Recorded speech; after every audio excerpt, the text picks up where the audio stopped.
एक बार की बात है, महात्मा बुद्ध को एक सभा में भाषण देना था।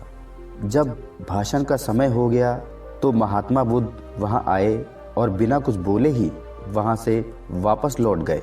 तकरीबन 150 श्रोता वहां उपस्थित थे और दूसरे दिन लगभग 100 श्रोता वहां उपस्थित थे।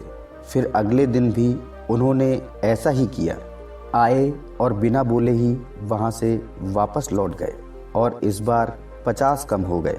तीसरा दिन हुआ, वहां करीब 60 लोग थे। महात्मा बुद्ध आए, उन्होंने इधर उधर देखा और बिना कुछ कहे वहां से वापस लौट गए। जब चौथा दिन हुआ तो कुछ लोग और भी कम हो गए, तब भी महात्मा बुद्ध नहीं बोले। इसी तरह दिन बीतते बीतते जब 5वां दिन हुआ तो देखा सभा में सिर्फ 14 लोग थे। महात्मा बुद्ध उस दिन बोले और वे सभी लोग उनके साथ हो गए।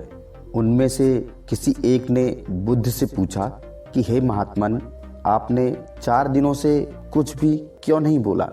आखिर इसका क्या कारण था? उस व्यक्ति की बात सुन बुद्ध बोले कि मुझे भीड़ नहीं, सिर्फ काम करने वाले लोग ही चाहिए थे और यहाँ सिर्फ वही टिक सकेगा जिसमें धैर्य होगा। जिनमें जिनमें धैर्य था वो लोग यहाँ रह गए और जिनमें धैर्य नहीं था वे लोग वापस चले गए। केवल भीड़ ज्यादा होने से कोई धर्म नहीं फैलता, बल्कि जरूरत होती है समझने वालों की। तमाशा देखने वाले रोज इधर उधर ताक झांक करते हैं, लेकिन इसके विपरीत समझने वाला धीरज रखता है। कई लोगों को दुनिया का तमाशा बहुत अच्छा लगता है, लेकिन समझने वाला हजारों में एक ही होता है और मुझे सिर्फ इसी तरह के लोग चाहिए थे।